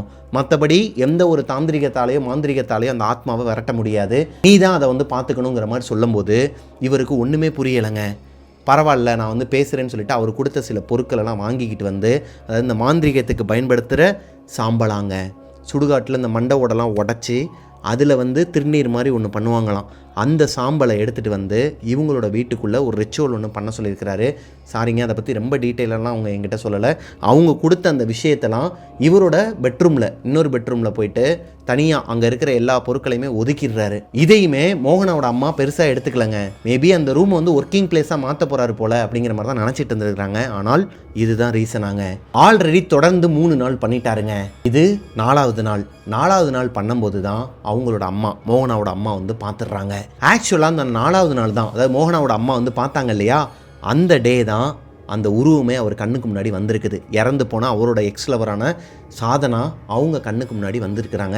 இப்போ இவங்களுக்கு என்ன ஒரு கேள்வின்னு பார்த்தீங்கன்னா, சாதனா அவங்களோட ஹஸ்பண்டோட கண்ணுக்கு தெரிஞ்சால் பரவாயில்ல, எதனால் இவங்களோட கண்ணுக்கும் தெரியணும்? இவங்க அம்மாவுக்கு ஒரு மாதிரி படப்படன்னு வந்திருக்குதுங்க. என்னங்க என்னென்னமோ சொல்லிகிட்டு இருக்கீங்க, எனக்கு ஏதோ படம் பார்க்குற மாதிரி இருக்குங்க, இதெல்லாம் ரியாலிட்டி லைஃப்பில் வந்து எப்படிங்க செட் ஆகும், எனக்கு ரொம்ப பயமாக இருக்குன்னு சொல்லிட்டு, இதுக்கு மேலே நம்மளோட குழந்தை நம்ம கூட இருந்தான் அப்படின்னா, இப்போ என் குழந்தைக்காக நான் யோசிக்கிறேன், தப்பாக எடுத்துக்காதீங்க, உங்கள் கூட இருக்கணும், இந்த மாதிரி நேரத்தில் நான் உங்கள் கூட தான் இருக்கணும், ஆனால் என் குழந்தையோட உசுறு எனக்கு ரொம்ப முக்கியம், அது உங்களுக்கும் தெரியும், அதுதான் உங்களுக்கும் சரின்னு படும் சொல்லிட்டு மோகனாவோட அம்மா அவங்களோட அண்ணன் 6 மாத கை குழந்தைய கையில் எடுத்துக்கிட்டு அன்னைக்கு நைட்டே அவங்க வீட்டை விட்டு கிளம்பி அவங்களோட அப்பா அம்மா வீட்டுக்கு போயிடுறாங்க. இந்த ஒரு சம்பவம் நடந்ததுக்கப்புறமா இவங்களோட அப்பாவுக்கு, மோகனாவோட அப்பாவுக்கு எந்த ஒரு அமானுஷமே கண்ணில் படலை. அது போக அவர் வெளியே வரும்போதோ போகும்போதோ அவர் சொன்னார் இல்லையா ஸ்டார்டிங்கில், கையில் கீறி ரத்தம் வரும், ஒரு சொட்டு பிளட்டாச்சும் ஒரு நாளைக்கு வந்துடும்னு, அந்த மாதிரி எதுவுமே நடக்கலை. வீடே ஒரு மாதிரி பாசிட்டிவிட்டியாக இருந்திருக்குதுங்க. இவருக்கு ஒருவேளை அந்த சோட்டானிக்கரை பகவதி அம்மன் கோயிலில் அவர் கொடுத்த அந்த மையை நம்ம கண்ணில் வைக்கிறதுனாலையும், நம்ம அன்னைக்கே அவர்கிட்ட பேசிகிட்டு இருக்கும்போது சாதனாவை மோகனாவோட அம்மா வந்து பார்த்ததுனாலையும் அவள் வந்து போயிட்டா போல, ஒருவேளை இதுக்கப்புறம் அந்த பரம்பரை சாபம் போயிடுச்சு போல நினச்சிக்கிட்டு தான் இருந்திருக்கிறாரு. அது போக சோட்டானிக்கரை பகவதி அம்மன் கோயிலுக்கும் போகணும்னு சொல்லிட்டு இருந்திருக்கிறாரு. ஆனால் அவருக்கு டைம் அமையலைங்க. அடுத்தடுத்து அவரோட ஹாஸ்பிட்டலில் எதனா ஒரு எமர்ஜென்சி கேஸ் வர்றது, இவரை வந்து ட்ரைனிங்க்கு அனுப்புறது, அது போக இவர் மற்றவங்களுக்கு ட்ரைனிங் எடுக்கிறதுன்னு சொல்லிட்டு இவருக்கு அடுத்தடுத்து வேலைகளாக வந்துக்கிட்டே இருந்திருக்குது. இந்த பிஸி ஸ்கெடியூலில் அவரால் சோட்டானிக்கரை பகவதி அம்மன் கோயிலுக்கு போக முடியலை. அதான் பாசிட்டிவிட்டி ஆகிடுச்சே, இதுக்கு மேலே என்ன இருக்குன்னு சொல்லிட்டு இவருக்கே ஒரு லத்தாஜிக்கான ஒரு மைண்ட் செட்டு வந்துடுதுங்க. இந்த நேரத்தில் மோகனாவோட அம்மாவும் வீட்டுக்கு வந்துடுறாங்க. மோகனாவோட அண்ணனுக்கு 3 வயசு இருக்கும்போது அவங்க அம்மா மறுபடியும் ப்ரெக்னென்ட் ஆகுறாங்க. இப்போ வயிற்றில் இருக்கிறது தான் மோகனாங்க. மோகனாவோட அம்மாவோட வயிற்றில் மோகனா 7 மாத குழந்தைங்க. இன்னும் 2 நாளுக்கு அப்புறமா அவங்களுக்கு வளகாப்பு பிளான் பண்ணியிருக்கிறாங்க. ஊரில் இருக்கிறவங்க எல்லாருக்குமே பத்திரிக்கையெல்லாம் கொடுத்தாச்சுங்க. இப்போது அன்னைக்கு நைட்டு ஒரு 2லேருந்து 2:30 மணி இருக்குமாங்க. மிட் நைட்டு 2-2:30 மணிக்கு மோகனாவோட அம்மாவுக்கு வயிறை பிடிச்சி யாரோ ஒருத்தவங்க அமுக்குற மாதிரி ஃபீல் ஆகிருக்குதுங்க. டக்குன்னு கண் முழிச்சு எந்திரிக்கும் போது அவங்களோட வயிறு ஒரு மாதிரி பிணையிற மாதிரி இருக்குது. உள்ள அந்த குழந்தையோட மூமெண்ட் வந்து ஒரு மாதிரி பயங்கரமாக எட்டி எட்டி உதைக்குதுங்க. மோகனாவோட அம்மா எந்திரிச்சு கொஞ்சம் வாக்கிங் பண்ணிவிட்டு தண்ணி குடிச்சிட்டு அவங்களோட ஃப்ரெண்டு ஒருத்தவங்க கைனகாலஜிஸ்டாங்க, அவங்களுக்கு கால் பண்ணி கேட்குறாங்க. முதல்ல 2 தடவை கால் பண்ணுறாங்க, அவங்க எடுக்கலை. 3ஆவது தடவை அவங்களே கால் பண்ணுறாங்க. என்னாச்சுடி, எதனா எமர்ஜென்சியான்னு சொல்லிட்டு கேட்கும்போது, ஏன்னா இவங்க மாசமாக இருக்கிறாங்கிறது அவங்களுக்கு தெரியும், 7ஆவது மாதம் வேறு. என்னாச்சுன்னு சொல்லிட்டு கேட்கும்போது இவங்க சொல்கிறாங்க, இந்த மாதிரி எனக்கு மூமெண்ட் கொஞ்சம் ஜாஸ்தியாக இருக்குது பிரியா, எதனா பிரச்சனையா, ஏன்னா வயிறை பிடிச்சி அமுக்கிற மாதிரி இருந்துச்சு, திடீர்னு ஒரு பெயின் வருதுன்னு சொல்லும்போது, இல்லை அப்படிலாம் வராது, 7 மாதத்தில் மேபி உன்னோட குழந்தை சும்மா இல்லாமல் எதனா ஒரு வயிறை பிடிச்சி இழுத்துட்டு இருப்பான்னு சொல்லிட்டு ஃபன்னியாக சொல்கிறாங்க. இவங்க ஒரு மாதிரி சிரிப்பு வந்தாலும் இவங்களால் சிரிக்க முடியல, ஏன்னா வயிறு அந்த அளவுக்கு வலிக்க ஆரம்பிக்குது. பெஸ்ட்டடி நீ வெயிட் பண்ணு, நான் உன்னோட வீட்டுக்கு வரேன்னு சொல்லிட்டு அடுத்து ஒரு 1/4 மணி நேரத்தில் இவங்க அம்மாவோட வீட்டுக்கு வந்துடுறாங்க. அவங்களோட ஃப்ரெண்டு பிரியா வந்ததுக்கப்புறமா செக் பண்ணி பார்க்குறாங்க. எல்லாமே நார்மலாக தாங்க இருக்குது, பல்ஸ் எல்லாமே நார்மலாக தான் இருக்குது, ப்ரெஷரும் இல்லை, எல்லாமே கரெக்டாக தான் இருக்குது. மேபி நீ தனியாக இருக்கிறதுனால கூட உனக்கு ஒரு மாதிரி படப்படன்னு வந்திருக்கலாம்டி, அதில் கூட ஒரு மாதிரி இந்த மாதிரிலாம் ஆகலாம். ஏய் லூஸு, நான் நல்லா தூங்கிட்டு இருந்தேன், அப்போது திடீர்னு பெயின் வந்து தான் நான் எந்திரிச்சேன். ஏன்னா மோகனாவோட அப்பா வீட்டில் இல்லை, அவர் வந்து நைட் ஷிஃப்ட்டுக்கு ஹாஸ்பிட்டல் போயிருக்கிறாரு. இப்போ பிரியா டாக்டர் என்ன சொல்கிறாங்கன்னா, இல்லடி பரவாயில்ல, நான் உன் கூடயே இருக்கிறேன், எனக்கு நான் சரியாக படலை, இது நல்லதுக்காகவும் இருக்கலாம் கெட்டதுக்காகவும் இருக்கலாம், நல்லதுக்குன்னே நம்புவோன்னு சொல்லிட்டு திருநீரை எடுத்து பூசி விட்டுட்டு பக்கத்துலேயே படுத்து தூங்கி இருக்கிறாங்க. விடிய காலையில் ஒரு 4-4:30 மணி இருக்குமாங்க. பயங்கரமாக கத்துறாங்க, இந்த மோகனாவோட அம்மா பயங்கரமாக கத்துறாங்க. இப்போ அதில் பயந்து போயிட்டு பிரியா எந்திரிக்கிறாங்க. என்னாச்சுன்னு சொல்லிட்டு எந்திரிக்கும் போது மோகனாவோட அண்ணனுமே அலறி அடித்து எந்திரிச்சிடறாரு. அப்போ எந்த அளவுக்கு பயங்கரமாக கத்திருப்பாங்க. பயங்கரமாக பெயின் எடுக்குது, வலிக்குதுன்னு சொல்லிட்டு அழுக ஆரம்பிக்கிறாங்க. இப்போ வேறு வழியே இல்லாமல் அவங்களோட காரில் மோகனாவோட அண்ணனையும் மோகனாவோட அம்மாவையும் கூப்பிட்டுக்கிட்டு ஹாஸ்பிட்டல், அதாவது அவங்க ஒர்க் பண்ணுற அந்த ஹாஸ்பிட்டலுக்கே கூப்பிட்டு போகிறாங்க பிரியா. போயிட்டு இவங்களுக்கு ஸ்கேன்லாம் எடுத்து பெட்லேயும் அட்மிட் பண்ணுறாங்க. எல்லாமே நார்மலாக தாங்க இருந்திருக்குது. ஏய் இப்படி ஒரு பெயின் வர்றதுக்கு வாய்ப்பே கிடையாது, கிளினிக்கலி நான் எல்லாத்தையுமே பார்த்துட்டேன், எல்லாமே கரெக்டாக தான் இருக்குது. அப்படி இருக்கும் பட்சத்தில் இது என்ன சொல்லன்னு எனக்கு புரியலடி, உன்னோட மைண்ட் செட்டுன்னு சொல்ல முடியாது, மைண்ட் செட் இருக்கிறவங்க ஏன் இப்படி இந்த அளவுக்கு கத்த போகிற. விடிய காலையில் எந்த அளவுக்கு பெயின் இருந்துச்சோ இப்போது சுத்தமாக பெயினே இல்லைங்க, அப்படியே அடங்கிருச்சாங்க. என்ன ஆச்சு, எதனால் இப்படிலாம் நடக்குதுன்னு சொல்லிட்டு இவங்களுக்கு தெரியலை. மோகனாவோட அம்மாவோட மைண்டுக்கு வந்தது இவங்க அப்பா லவ் பண்ண அந்த சாதனாங்கிற பொண்ணு தாங்க. இப்போது மோகனாவோட அம்மா இந்த மாதிரி நடந்தது எல்லாத்தையும் சொல்லி அவர் ஹாஸ்பிட்டலுக்கு வராருங்க. நைட் ஷிஃப்ட்டு பார்த்துட்டு தூக்கமே இல்லை, வீட்டுக்கு போய் தூங்காமல் நேராக அந்த ஹாஸ்பிட்டலுக்கு தான் வராரு. இங்கே வந்து பார்க்கும்போது இவங்க அம்மா நடந்ததெல்லாம் சொல்கிறாங்க, எனக்கு பயமாக இருக்குது, என் குழந்தையோட உயிருக்கு எதனா ஆயிருமோன்னு சொல்லிட்டு எனக்கு பயமாக இருக்குன்னு சொல்லிட்டு சொல்லும்போது இப்போ மோகனாவோட அப்பா என்ன பண்ணுறாருனா அவங்க அப்பாவுக்கு ஃபோன் போட்டு நடந்த விஷயங்கள் எல்லாத்தையுமே சொல்லிடுறாருங்க. அப்பா நான் உங்ககிட்ட எல்லா விஷயத்தையும் மறைச்சிட்டேன், இந்த மாதிரி சாதனாங்கிற அந்த பொண்ணை வந்து நான் லவ் பண்ணேன்ப்பா, நம்ம வீட்டுக்கு கூட வந்திருக்கிறா, நீங்கள் பார்த்துருப்பீங்க, நம்ம கிளினிக்கும் வந்திருக்கிறாங்க, அவங்கள நான் லவ் பண்ணியிருக்கிறேன், இந்த மாதிரிலாம் நடந்தது எல்லாத்தையுமே சொன்னதுக்கப்புறமா அவருக்கு ஒரு மாதிரி தூக்கி போடுதுங்க. இப்போ அகெயின் மோகனாவோட தாத்தா அந்த சோட்டானிக்கரை பகவதி அம்மன் கோயிலுக்கு உடனே கிளம்பி போகிறாருங்க. அவர் போன அந்த நேரம், அதாவது அவரோட ஃப்ரெண்டோட ஃபேமிலின்னு சொன்னாங்க இல்லையா, அவர் இல்லை. இப்போது அங்கே இருக்கிறவங்க கிட்ட சொல்லி அவங்க சில விஷயங்கள்லாம் கொடுத்து விட்றாங்க. அதை எடுத்துக்கிட்டு அவங்களோட தாத்தா அவரோட கார்லேயே சென்னைக்கு வந்துட்டு இருக்கிறாருங்க. காலையில் அவர் வந்துடுவார். நைட்டு முழுக்க இவங்களோட வீட்டில், அதாவது ஹாஸ்பிட்டல்லேருந்து டிஸ்சார்ஜ் பண்ணி மோகனாவோட அம்மாவை மோகனாவோட அப்பா அவங்களோட வீட்டுக்கு கூப்பிட்டு போயிடுறாரு. நைட்டு நல்லா படுத்து தூங்கிட்டு இருக்கும்போது திடீர்னு மோகனாவோட அப்பாவுக்கு மனசு ஒரு மாதிரி படப்படன்னு அடிக்குதுங்க. ஏதோ ஒன்று தப்பாக இருக்கேன்னு சொல்லிட்டு எந்திரிச்சு உட்கார்றாரு. பக்கத்தில் பார்க்குறாரு, அவங்களோட ஒய்ஃப் நல்லா தான் படுத்து தூங்கிட்டு இருக்கிறாங்க, வயிற்றுக்கு எதுவும் பிரச்சனை கிடையாது, பையனும் நல்லா தான் தூங்கிட்டு இருக்கிறான். வெளியே ஹாலில் போய் பார்க்குறாரு, யாருமே இல்லை. ஆனால் அவரை சுற்றிலுமே ஏதோ ஒரு நெகட்டிவ் எனர்ஜி ஃபார்ம் ஆன மாதிரி ஒரு உணர்வுங்க. சரி அவங்க அப்பாவுக்கு கால் பண்ணலான்னு சொல்லிட்டு கால் பண்ணுறாரு. மிட் நைட் 2-2:15 இது நடக்குது. அவங்க அப்பாவுக்கு கால் பண்ணும்போது, ஏன்னா அவர் தான் அங்கேருந்து வந்துட்டு இருக்கிறாரு பைபாஸில் சென்னைக்கு. அவருக்கு கால் பண்ணால் கரண்ட்லி நாட் ரீச்சபிள்னு வருதுங்க. என்னடா அதுன்னு சொல்லிட்டு மறுபடியும் ஒரு 1/2 மணி நேரம் கழிச்சு ட்ரை பண்ணுறாரு, ரீச் ஆகலை. சரி ஓகே அவரே வரட்டும்னு சொல்லிட்டு இவரும் படுத்து தூங்கிடுறார். விடிய காலையில் 6-6:30 மணிக்கு மோகனாவோட அப்பாவுக்கு ஒரு ஃபோன் கால் வருது. அவங்களோட அப்பா, அதாவது மோகனாவோட தாத்தா, வர வழியிலேயே பைபாஸில் ஒரு ஆக்சிடெண்ட்டில் கொடூரமான முறையில் இறந்துருக்கிறாருங்க. அவரை காப்பாற்ற முடியல, ஸ்பாட்லேயே டெத்து. இந்த ஒரு சம்பவம் மோகனாவோட அப்பாவுக்கு ஒரு மாதிரி ஈரக்கொலையை நடுங்க வச்சிருக்குதுங்க.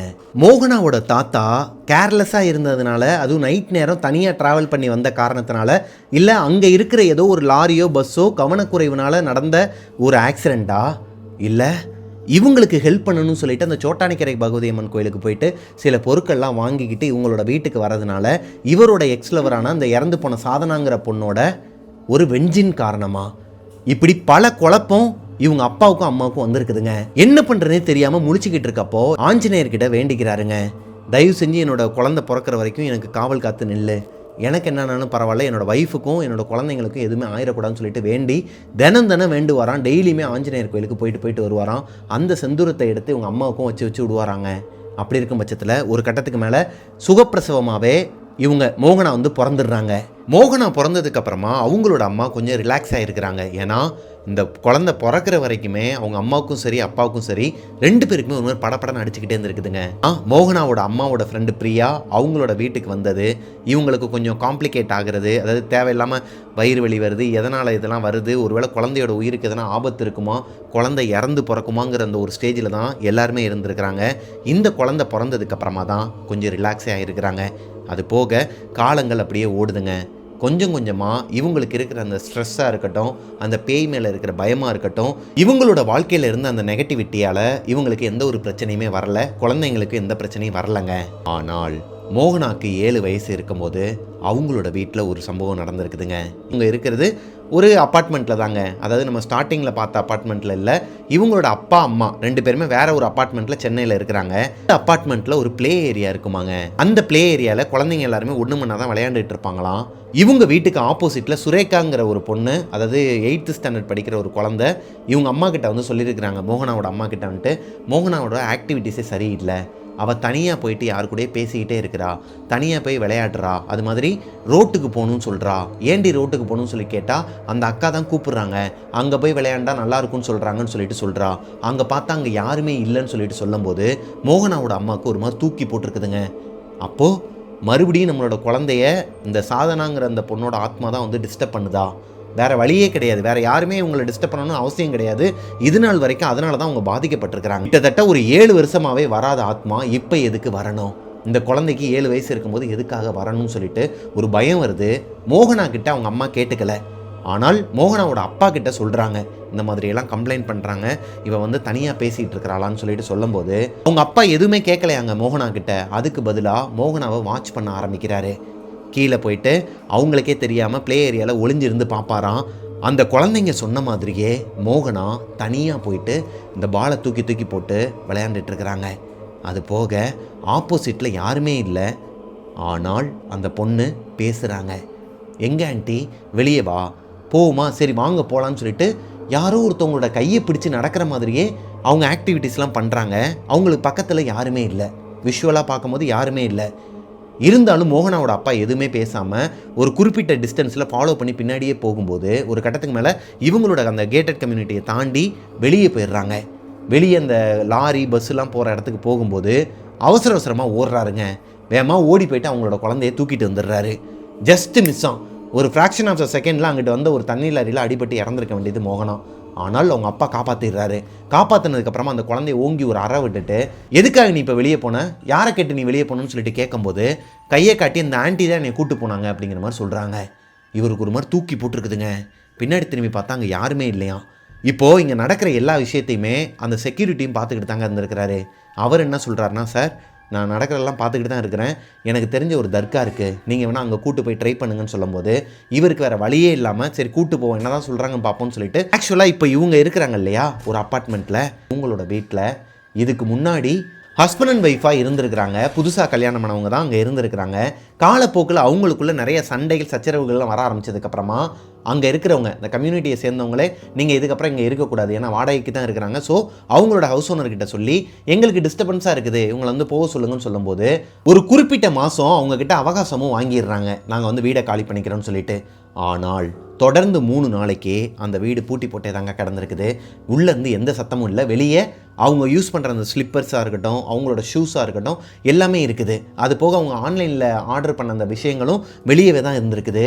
வீட்டுக்கிட்டக்க இருக்கிறவங்களுக்குலாம் ஒரு டவுட் வந்து டோரை ரொம்ப நேரமாக நாக் பண்ணியிருக்கிறாங்க, யாருமே ஓப்பன் பண்ணலை. அப்புறமா கம்யூனிட்டிக்குள்ளே பேசிக்கிட்டு அந்த வீட்டை உடச்சிருக்கிறாங்க. அந்த ஓனர்கிட்ட சொல்லி கதவை உடச்சி உள்ளே போய் பார்த்தா ஹஸ்பண்ட் அண்ட் ஒய்ஃப் 2 பேருமே ஒரு ரூமில் வேறு ரூமில் தூக்கு மாட்டி இறந்துருக்கிறாங்க. இது அந்த அப்பார்ட்மெண்ட்டையே உழுக்குன ஒரு உண்மை சம்பவமாங்க. ஒரு மாதிரி பயந்து போயிருக்கிறாங்க. அங்கே இருக்கிற குழந்தைங்க யாரையுமே கொஞ்ச நாளைக்கு வீட்டை விட்டே வெளியே அனுப்பலையாம். அதாவது ஸ்கூலுக்கு போகும்போது கூட்டிகிட்டு போய் விடுறது, டியூஷன்லேருந்து கூப்பிட்டுட்டு வர்றது, இந்த மாதிரி நேரங்களை தவிர்த்து காரிடாரில் கூட எந்த ஒரு குழந்தையுமே விளையாட அனுமதிக்கலையாங்க. அந்த அளவுக்கு பயங்கரமான ஒரு சம்பவமாக இந்த சம்பவம் நடந்து அடுத்து ஒரு வருஷத்துக்கு அந்த ஹஸ்பண்ட் அண்ட் ஒய்ஃப் இறந்து போனாங்க இல்லையா, அவங்களோட உருவத்தை லிஃப்ட்டில் பார்த்ததாகவும் காரிடாரில் பார்த்ததாகவும், அது போக அவங்களோட வீட்டுக்குள்ளே நைட்டு கரெக்டாக ஒரு 10லேருந்து 11 மணிக்குள்ளே அழுகுரல் கேட்குமா. 2 பேருமே உட்காந்து ஒப்பாரி வைக்கிற சத்தம் பயங்கரமாக கேட்குமா. இது கேட்குறக்கு ஒரு மாதிரி ஈரக்குலையெல்லாம் நடுங்குமாங்க.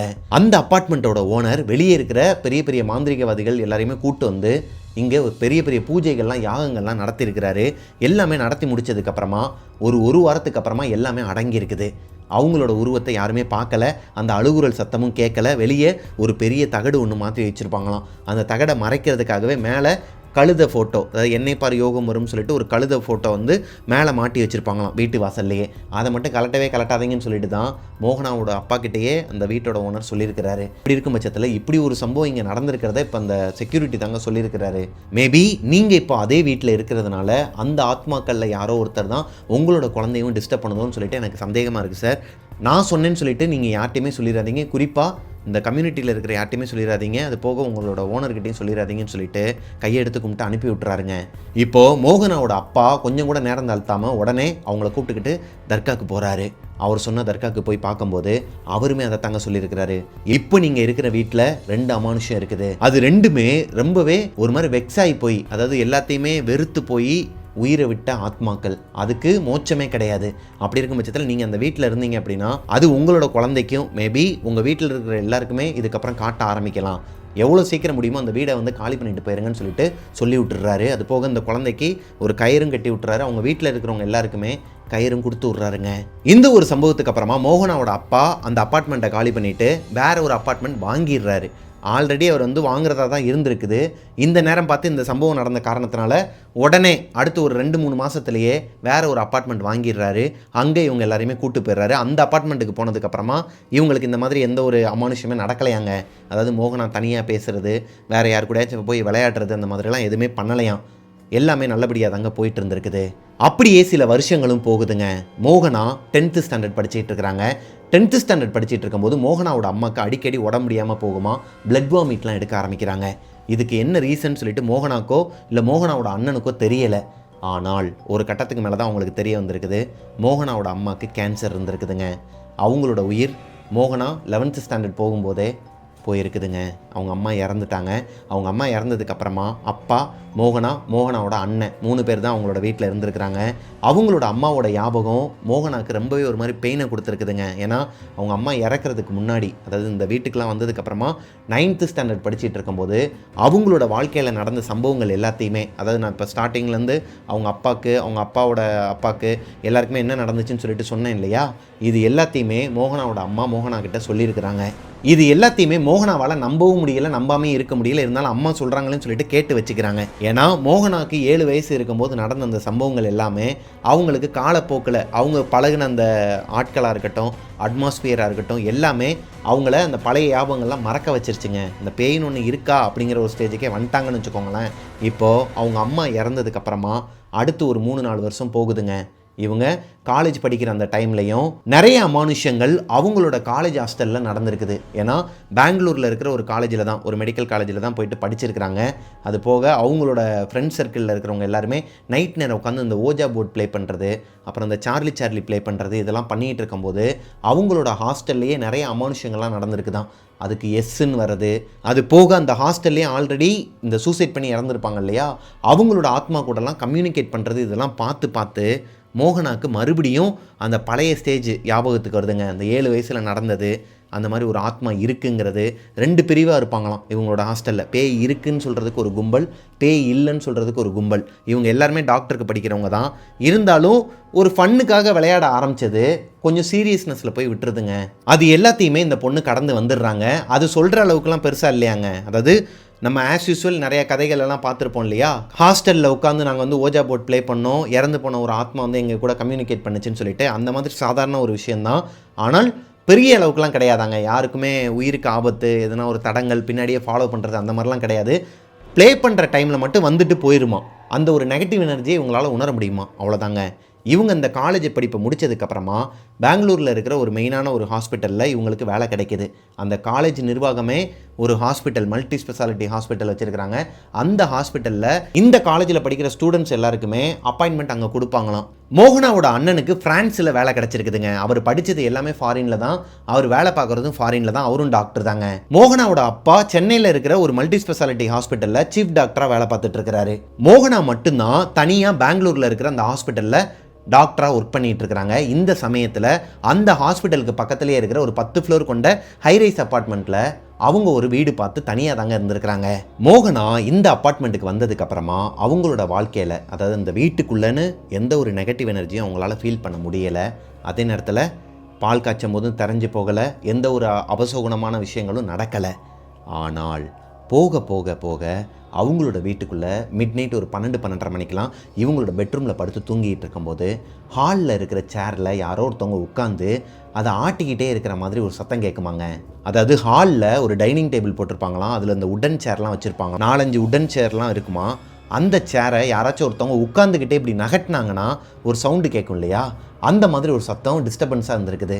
ஏதோ பக்கத்து வீட்லேயே இல்லை மேல் வீட்லேயே தான் நகட்டுறானுங்க போல், அதுதான் இவ்வளோ சத்தமாக கேட்குதுன்னு சொல்லிட்டு இவங்களும் தூங்கிக்கிட்டே தான் இருந்திருக்கிறாங்க. அன்னைக்கு ஒரு நாள் 12-12:30 மணிக்கு அந்த டேபிளை யாரோ ஒருத்தவங்க கீழே தள்ளி விட்டுருக்குறாங்க. பயங்கரமாக சவுண்டு கேட்டிருக்குது. ஒரு மாதிரி ஹாலில் நிறைய பொருட்கள்லாம் இருக்காதான், அதனாலேயே எக்கோ அடித்து கேட்டதுனால டக்குன்னு எந்திரிச்சு நான் ஒரு நாள் நம்ம வீட்டிலேயே தான் இருக்குமோன்னு சொல்லிட்டு வெளியே வந்து பார்த்தா இவங்க வீட்டில் இருக்கிற அந்த டைனிங் டேபிளில் அந்த சேரை வந்து யாரோ ஒருத்தவங்க தள்ளி விட்டுருக்குறாங்க, கீழே விழுந்திருக்குது. அது போக இவங்க ஒரு ஃபிஷ் டேங்க் வச்சுருப்பாங்களாம், சின்னதாக தான் வச்சுருப்பாங்களாம், அதை யாரோ ஒருத்தவங்க கீழே போட்டு ஆல்ரெடி உடச்சி வச்சுருக்கிறாங்க. இவங்களை எழுப்புறதுக்கு ஆல்ரெடி நிறைய பொருட்களை கீழே யாரோ தள்ளி விட்டுருக்குறாங்க. இவங்க தான் எந்திரிக்காமல் அசந்து போய் தூங்கிட்டு இருந்திருக்கிறாங்க. இப்போ தான் கவனிக்கிறாங்க. இவங்களோட காலேஜில் படிக்கும்போது நிறைய அவார்ட்ஸ்லாம் வாங்கியிருக்கிறாங்க, நிறையா போட்டிகளெல்லாம் கலந்துக்கிட்டு அவார்ட்ஸ்லாம் வாங்கியிருக்கிறாங்க. அது போக இவங்களோட ஹாஸ்பிட்டல்லையும் ஒரு சில அவார்டெலாம் கொடுத்துருக்குறாங்க. அந்த அவார்ட்ஸ் எல்லாம் யாரோ ஒருத்தவங்க கீழே தள்ளி விட்டு உடச்சிருக்கிறாங்க. இது எல்லாத்தையுமே பார்க்கும்போது இவங்களுக்கு ஒரு பயம் வருதுங்க. யார் வீட்டுக்குள்ளே வந்திருப்பா, ஏன் எல்லாத்தையும் போட்டு உடைக்கணும், நம்மளை எழுப்புறதுக்காக தான் யாரோ ஒருத்தவங்க தள்ளி விட்டுருக்குறாங்களா. ஃபுல்லாக எல்லா லைட்டையுமே போட்டு பால்கனி வரைக்கும் எல்லா இடத்துலையும் போய் சர்ச் பண்ணுறாங்க, எங்கேயுமே யாருமே இல்லை. மெயின் டோரும் லாக்கில் தான் இருக்குது. அப்புறம் எப்படி இவங்க வீட்டுக்குள்ளே இப்படி ஒரு சம்பவம் நடந்திருக்கும். இவங்க ஆசையாக வாங்கின அந்த கோல்டு ஃபிஷ்ஷும் இறந்து போய் கிடக்குது. அது போக அதோட வயிற்றில் யாரோ ஒருத்தவங்க கீறி விட்டு பிளட்டு வந்துகிட்டு இருக்குது வெளியே. இது எப்படி சாத்தியமாகும்? ஒருவேளை அந்த பவுல் கீழே விழுந்து அதோட கிளாஸ் கூட கீறி இருக்கலாம் இல்லையா. இவங்களால் எதையுமே எடுத்தங்கோத்துன்னு முடிவு பண்ண முடியலைங்க. ஆனால் இவங்களோட சின்ன வயசில் நடந்த அந்த ஞாபகங்களாக இருக்கட்டும், அவங்க அம்மா சொன்ன விஷயங்களாக இருக்கட்டும், இவங்க ஹாஸ்டலில் தங்கி படிச்சுட்டு இருக்கும்போது இந்த ஓஜா போர்ட் ப்ளே பண்ணும்போது சில விஷயங்கள்லாம் நடந்துச்சுன்னு சொன்னாங்க இல்லையா, இந்த விஷயங்கள் எல்லாமே இவங்களுக்கு ஞாபகம் வருது. யாரோ ஒருத்தவங்க இந்த வீட்டில் இருக்கிறாங்க, இவங்கக்கிட்ட கம்யூனிகேட் பண்ணுறதுக்கு வந்திருக்கிறாங்க, ஏதோ சொல்ல விரும்புகிறாங்கங்கிறத தெரிஞ்சுக்கிறாங்க. இப்போ சும்மா இல்லாமல் அடுத்த நாள் நைட்டு அவங்க ஹாஸ்பிட்டலில் போயிட்டு அடுத்த நாள் காலையிலேயே சொல்லிடுறாங்க, இந்த மாதிரி ஒரு விஷயம் நடந்துச்சுன்னு சொல்லிட்டு அவங்க ஃப்ரெண்டுக்கிட்ட சொல்லும்போது இவங்க கூட ஹாஸ்டலில் படித்த பொண்ணுங்களாக இருக்கட்டும், அவங்க கூட காலேஜில் படித்த பசங்களாக இருக்கட்டும், இவங்க தான் ஆல்ரெடி இவங்க வேலை பார்க்குற அந்த ஹாஸ்பிட்டலில் டாக்டர்ஸாக இருக்கிறாங்கங்கிற பட்சத்தில் 6 பேர், இவங்களை சேர்த்து 6 பேர் இந்த அப்பார்ட்மெண்ட்டுக்கு வராங்க. அவங்க அன்றைக்கி நைட்டு இவங்களோட வீட்டுக்கு வந்தது மட்டும் இல்லாமல் ஓஜா போர்ட் ப்ளே பண்ண ஆரம்பிக்கிறாங்க. ஓஜா போர்ட் ப்ளே பண்ண ஆரம்பித்ததுக்கப்புறமா எஸ்ஸில் போய் நின்றுருக்குதுங்க காயின். யார் நீங்கன்னு சொல்லிட்டு கேட்கும்போது SAY DHANA சாதனான்ட்டு வந்திருக்குதுங்க. இவங்களுக்கு ஒரு மாதிரி தூக்கி போட்டிருக்குது. ஏன்னா இவங்களோட ஃப்ரெண்ட்ஸுக்கு இந்த சாதனாங்கிறது யாருங்கிற ஒரு ஐடியா இல்லாமல் இருந்தாலும் இவங்களுக்கு தெரியும். சாதனாங்கிறது இவங்க அப்பாவோட எக்ஸ் லவர். அவங்க இறந்து எத்தனையோ வருஷங்கள் ஆகுது. அவங்களோட ஆத்மா ஒரு குறிப்பிட்ட நேரம் வரைக்கும் இவங்களை டிஸ்டர்ப் பண்ணியிருந்தாலும் ஒரு கட்டத்துக்கு மேலே அது எங்கே போச்சுன்னே தெரியல, ஏன் போச்சுன்னு தெரியல, அப்படியே போயிடுச்சு. இப்போ எதுக்காக இவங்களை தேடி மறுபடியும் இந்த அப்பார்ட்மெண்ட்டுக்கு வரணும்? ஒருவேளை இவங்க நினைக்கிற அந்த சாதனாவாக கூட இருக்கலாம், இல்லை இதே அப்பார்ட்மெண்ட்டில் வேறு யாராச்சும் ஒருத்தர் கூட சாதனான்னு இருந்திருக்கலாம் இல்லையா? உங்களுக்கு என்னோடய அப்பாவை தெரியுமான்னு சொல்லிட்டு கேட்கும்போது எஸ்ஸில் நின்றுருக்குதுங்க. நீங்கள் எங்கள் அப்பாவோட எக்ஸில் வரான்னு கேட்கும்போது காயின் எஸ்ஸில் நின்றுருக்குதுங்க. இப்போ எதுக்காக நீங்கள் இங்கே வந்திருக்கீங்கன்னு சொல்லி கேட்டால் KILL கில்லுன்னு வந்திருக்குதுங்க. யாருன்னு சொல்லிட்டு கேட்டால் MOHANA மோகனான்ட்டு வந்திருக்குதுங்க. இவங்க பயத்தில் என்ன பண்ணுறதுன்னு தெரியாமல் மொத்தமாக அங்கே இருக்கிற எல்லாத்தையுமே கலைச்சி விட்டுட்டு லைட்டெல்லாம் ஆன் பண்ணிவிட்டு எந்திரிச்சிடுறாங்க. இப்போ ஃப்ரெண்ட்ஸ் எல்லாம் திட்டுறாங்க, ஏன்டி இப்படி பண்ண, அப்படி பண்ணக்கூடாதுடி, அப்படி பண்ணாது, இங்கேயே தங்கிருண்டி, என்ன வேணாலும் பண்ணுண்டி, அதை கம்ப்ளீட் பண்ணணும்னு தெரியாதா உனக்குன்னு சொல்லிட்டு திட்டும்போது எனக்கு ஒன்றும் அவசியம் கிடையாது, நீங்கள் எல்லோரும் கிளம்புங்க, நான் பார்த்துக்கிறேன்னு சொல்லும்போது எல்லாருமே கிளம்பிடுறாங்க. ஏன்னா இவங்க திட்டுறாங்க, ஏதோ ஒரு கோபத்தில் திட்டி, ஏதோ ஒரு பயத்தில் திட்டி அனுப்பிடுறாங்க. அவங்க போனதுக்கப்புறமா தான் இவங்களுக்கு பயம் வருது. வீட்டுக்குள்ளே தனியாக இருக்கிறோம். ஃபோன் போட்டு மறுபடியும் எல்லாரையும் கூப்பிடலான்னு சொல்லிட்டு கால் பண்ணால் யாருமே எடுக்கலை. ஏன்னா இவங்க அந்தளவுக்கு பேசி இங்கிலீஷ்லேயே ஒரு மாதிரி அசிங்கமாக திட்டி அனுப்பி விட்டுருக்குறாங்க. அன்னைக்கு நைட்டு ஒரு 1 மணிலேருந்து 1:30 மணி இருக்குங்க. சாதனா ஒரு மாதிரி முகமெல்லாம் வேர்த்து கொட்டி தூக்கம் இல்லாமல் எல்லா லைட்டையுமே ஆன் பண்ணி வச்சுக்கிட்டு ஹாலில் தான் உட்காந்துருக்குறாங்க. அப்போ தான் அவங்களுக்கு ஒரு ஃபோன் கால் வருது. அவங்க வேலை பார்க்குற அந்த ஹாஸ்பிட்டல்லேருந்து ஒரு பொண்ணு அவசர சிகிச்சையில் இந்த மாதிரி அட்மிட் பண்ணியிருக்கிறாங்க, எமர்ஜென்சி, நீங்கள் உடனே வாங்கன்னு சொல்லும்போது அந்த பொண்ணு பதட்டத்தில் நம்ம ஸ்டார்டிங்கில் பார்த்தோம் இல்லையா, ஃபோனை வச்சுட்டு கீழே போயிடுறாங்க. அந்த அமானுஷங்கள் எல்லாமே அவங்களோட வாழ்க்கையில் நடந்து ஒரு கட்டத்துக்கு மேலே அந்த ஆத்மா பின்னாடி உட்காந்துருக்கிறத பார்த்து அவங்க ஆக்சிடெண்ட் அப்போ அன்கான்சியஸ் ஆகிற வரைக்கும் தான் அவங்களுக்கு ஞாபகம் இருந்திருக்குது. கண்ணு முழிச்சு பார்க்கும்போது சாதனாவோட அப்பா அவங்களோட ஹாஸ்பிட்டலில், அதாவது சாதனாவோட ஹாஸ்பிட்டல்லே தான் அவங்கள அட்மிட் பண்ணியிருக்கிறாங்க. எமர்ஜென்சி பேஷண்ட்டுக்காக போன டாக்டருக்கே ஒரு எமர்ஜென்சி சுச்சுவேஷன் வந்து அவங்களோட அப்பாவுக்கு நியூஸ் போய் அவங்க அப்பா உடனே கிளம்பி வந்துடுறாரு. அடுத்த நாள் காலையில் தான் மோகனா கண்ணு முழிக்கிறாங்க. மோகனாவோட அப்பா கிட்ட அவங்களோட ஃப்ரெண்ட்ஸ் எல்லாருமே, அந்த டாக்டர்ஸ் எல்லாருமே நடந்தது எல்லாத்தையுமே சொல்லிடுறாங்க. அவருக்குமே ஒன்றுமே புரியலைங்க. இப்போது மோகனாவோட அப்பா வேறு வழியே இல்லாமல், ஏன்னா என்னன்னே தெரியலை, எதனால் எப்பயோ போன ஒரு பொண்ணோட ஆத்மா இப்போ வரணும், அவங்களோட பொண்ணு கூடயே தான் இருந்திருக்கிறாருங்க. இப்போது இந்த சம்பவம் நடந்ததுக்கு அப்புறமா ஒரு 2 நாளைக்கு அப்புறமா தான் மோகனா அவங்க அப்பா கிட்ட மனசு விட்டு பேச ஆரம்பிக்கிறாங்க. அழுகுறாங்க. மா, நான் பண்ண தப்பு இந்த அளவுக்கு வந்து உன்னை ஃபாலோ பண்ணி வரும்னு எனக்கு தெரிலம்மா. அண்ணனுக்கு எதுவுமே ஆகலைன்னா உன்னை எதுக்கு ஃபாலோ பண்ணுறாங்கிறது எனக்கு தெரிலம்மா. என்னால் முடிஞ்ச அளவுக்கு நான் எல்லா ஹெல்ப்புமே பண்ணுறேம்மா. என்னோடய உயிர் போனால் கூட பரவாயில்ல, உன்னையை நான் காப்பாற்றுறேம்மான்னு சொல்லிட்டு உட்காந்து அவரும் அழுக ஆரம்பிக்கும் போது அவங்க ஒரு வார்த்தையை சொல்கிறாங்க. இந்த சாதனாங்கிற பொண்ணோட ஆத்மா வந்து இவங்களை வந்து டிஸ்டர்ப் பண்ணி லாஸ்ட்டாக ஆக்சிடெண்ட் ஆகும்போது இவங்களோட கண்ணுக்கு தெரிஞ்சது சாதனாவோட ஆத்மா மட்டும் கிடையாதுங்க, அவங்களோட அம்மாவோட ஆத்மாவும் தான். கேன்சரில் இறந்து போனாங்க இல்லையா மோகனாவோட அம்மா, அவங்களுமே இவங்களோட கண்ணுக்கு தெரிஞ்சிருக்கிறாங்க. சொல்லப்போனால் அம்மா தான்ப்பா என்னோட உயிரையே காப்பாற்றினாங்க அப்படிங்கிற மாதிரி சொல்லியிருக்கிறாங்க. ஏன்னா இவங்க போய் இடிக்க போனது அந்த பிரிட்ஜில் ரைட் சைடில் இடித்து விழுந்துருந்தாங்கன்னா கண்டிப்பாக இவங்க டெத் ஆகிருப்பாங்களாம். ஆனால் இவங்கள ஒரு மாதிரி கான்சியஸாக ஒரு அந்த நேரத்துலையும் ஒரு கான்சியஸ் வர வச்சு ஒரு மாதிரி அந்த ஸ்டேரிங்கை வந்து திருப்பி விட்டு இவங்களுக்கு இந்த அளவுக்கு சின்னதாக ஒரு காயம் ஏற்பட்டதுக்கு காரணமே மோகனாவோட அம்மா, அந்த இறந்து போனவங்க தானாங்க. அது போக அம்மாவோட ஆத்மா என் கூடயே இருக்கிறத என்னால் ஃபீல் பண்ண முடியுதுப்பா. இப்போ கூட இந்த ரூமில் அவங்க உட்காந்துருக்கிறாங்கப்பா நம்ம கூடன்னு சொல்லும்போது அவங்க அப்பாவும் அழுக ஆரம்பிச்சிருக்கிறாருங்க. இது எல்லாமே இவங்களுக்கு எதனால் நடக்குது, ஏன் நடக்குதுன்னு ஒன்றுமே புரியாமல் இருந்திருக்கிறாங்க. இப்போது மோகனாவோட அப்பா என்ன சொல்கிறாருன்னா, என் கூட நீ கிளம்பி வாமான்னு சொல்லிட்டு அவரோட ஊரான அந்த கன்னியாகுமரியில் இருக்கிற அவங்க அப்பாவோட வீடு இருக்கும் இல்லையா, அந்த வீடை வந்து வாடகைக்கு விட்டுருக்கிறாரு. அந்த ஊருக்கு மோகனாவை கூப்பிட்டுட்டு போயிருக்கிறாருங்க. கூப்பிட்டுட்டு போயிட்டு இறந்து போன சாதனாவோட வீட்டுக்கு போயிட்டு சாதனாவோட அப்பா அம்மா 2 பேருமே தவறிட்டாங்க. சாதனாவோட அண்ணன் மட்டும்தான் உயிரோடு இருக்கிறாரு. அவர் தான் அந்த வீட்டையே பார்த்துக்கிறாராம். அவங்களுக்குன்னு சொல்லிட்டு ஒரு பெரிய குடும்பம் இருக்குது. அவங்க வீட்டில் போயிட்டு நடந்த விஷயங்கள் எல்லாத்தையுமே சொல்லும் போது உங்களை மட்டும் இல்லைங்க, எங்கள் வீட்டாளுங்களையுமே அவன் வந்து டிஸ்டர்ப் பண்ணிட்டு இருக்கிறா, அந்த ஏரியாவில் இருக்கிறவங்க எல்லாருமே டிஸ்டர்ப் பண்ணிட்டு இருக்கிறா. அவரோட உருவத்தை இப்போ வரைக்குமே நாங்கள் பார்த்துக்கிட்டு இருக்கிறோம். திடீர்னு சொல்லிட்டு எந்திரிச்சு பார்க்கும்போது கருன்னு எரிஞ்சு போன ஒரு உருவத்தை என்னோட பையன், அதாவது அவரோட பையன் வந்து 10th ஸ்டாண்டர்ட் படிச்சுட்டு இருக்கிறானா, அந்த பையன் பார்த்துருக்கிறான். அவங்க ஏரியாவில் இருக்கிறவங்க எல்லாருமே பார்த்ததா சொல்லப்படுதாங்க. இருக்காங்க. இவங்க போயிட்டு ஒரு சாமியார்கிட்ட குறி கேட்கும்போது அவர் என்ன சொல்லியிருக்கிறாருன்னா, இறந்து போன சாதனாவோட அஸ்தியை இன்னுமே இவங்க கரைக்காமல் வச்சிருக்கிறனால தான் இவ்வளோ பிரச்சனைகள் வந்துட்டு இருக்குது. அந்த அஸ்தியை எடுத்துகிட்டு போயிட்டு ராமேஸ்வரத்தில் கலைச்சிட்டு வாங்க, அது போக அவளுக்கு உண்டான அந்த விஷயங்கள் எல்லாத்தையுமே ப்ராப்பராக நீங்கள் பண்ணலை, எல்லாத்தையுமே பண்ணுங்கன்னு சொல்லிட்டு நிறைய விஷயங்கள்லாம் சொல்லியிருக்கிறாங்க. இது எல்லாத்தையுமே மோகனாவோட அப்பா, இறந்து போன பொண்ணு சாதனா, அவங்களோட அண்ணன், அவங்களோட வீட்டாளுங்க எல்லாருமே சேர்ந்து தான் ராமேஸ்வரத்துக்கு போயிட்டு பண்ணிட்டு வந்திருக்கிறாங்க. இந்த காரியத்தை எல்லாத்தையுமே முடிச்சதுக்கப்புறமா அடுத்து ஒரு வாரத்துக்கு இவங்களுக்கு கொஞ்சம் நெகட்டிவ் எனர்ஜி இருந்திருக்குதுங்க. ஆனால் அதுக்கப்புறம் இல்லையா. இப்போ நான் உங்ககிட்ட சொல்கிறது எல்லாத்தையுமே உங்களால் நம்ப முடியுமா என்னன்னு தெரில பிரதர். ஆனால் இது எல்லாமே என்னோடய வாழ்க்கையில் நடந்த உண்மை சம்பவங்கள் தான். இதுலேருந்து நாங்கள் வெளியே வரதுக்குள்ளே நானும் என்னோடய அப்பாவும் பட்ட பாடு படாத பாடு.